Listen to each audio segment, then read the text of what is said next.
I don't want to hand a blank check to our police department. I see this as an attack on the chief. I'm not the only one who sees it that way. We do not have another department that has paid out $35 million in the last 10 years, and we're still looking at multiple lawsuits coming down. That is a part of our job as governing officials, to dig into the details. If we're considering taking everything out of MPD that's not an officer with a gun, I don't believe in that. On Wednesday, the Minneapolis City Council will vote on a plan to cut $8 million from the police budget and withhold an additional $11 million in funding for overtime and new recruits.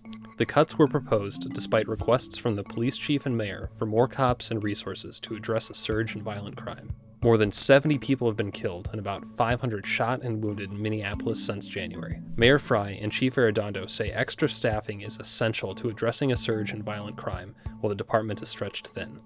According to the chief, the department is effectively down 166 officers over the start of the year, with 127 of them being on some form of leave. Instead, the plan would place restrictions on half the police department's budget for overtime and funding for 2 recruit classes. The overtime and recruit money would be held in a special fund overseen by the council. To get that $11 million, the chief would need to submit reports about exactly why he needs the money, and the city council would have to agree to release it.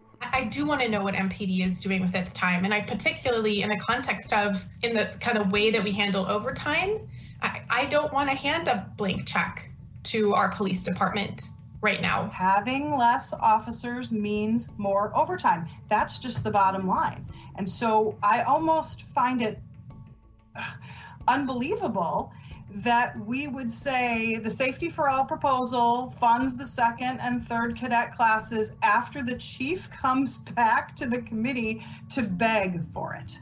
This is not to create an adversarial relationship. This is, and I don't think it's begging for department heads to provide some transparency about their budget. I am very frustrated and tired of the narrative that if we try to hold this police department more accountable in any way, shape, or form, it is somehow a personal slight against the chief. If council members feel this is unfair to MPD to be put under this scrutiny, we do not have another department that has paid out $35 million in the last 10 years, and many of that in the last couple years.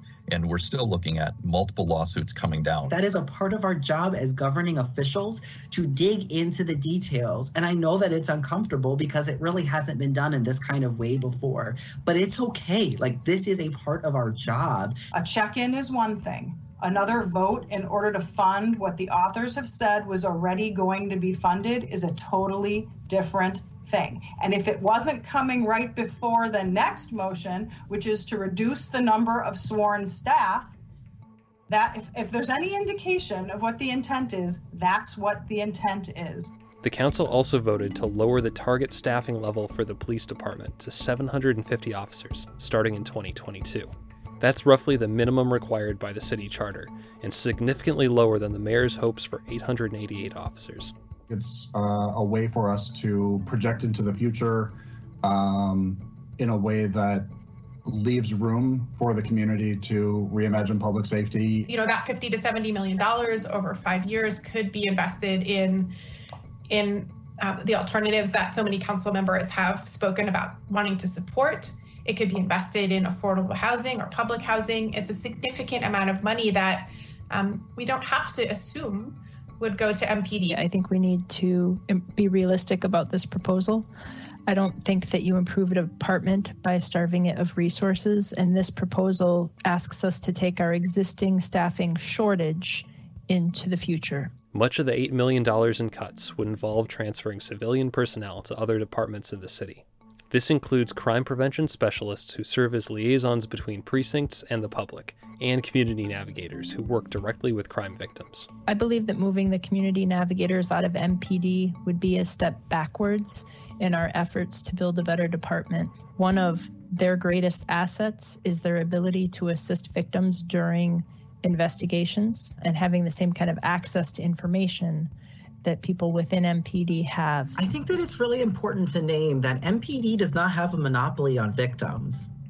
We have other departments that also work with victims. The fact that we have to have these folks living in MPD in order for MPD to work with them is an issue that I don't want us to glide over. It means a lot to me that we would be taking 3 or 4 people of color out of this department. I think that's wrong. I think we need to keep that diversity within the department. If we're considering taking everything out of MPD that's not an officer with a gun, I just kind of, I don't believe in that. I don't believe in that trajectory. I don't believe in that theory of change. A final vote on the budget is scheduled for Wednesday. Mayor Frey has threatened to veto the budget if the current plan is approved. It would take 9 city council members to override his veto. If they don't have 9 votes, they can begin to discuss compromises.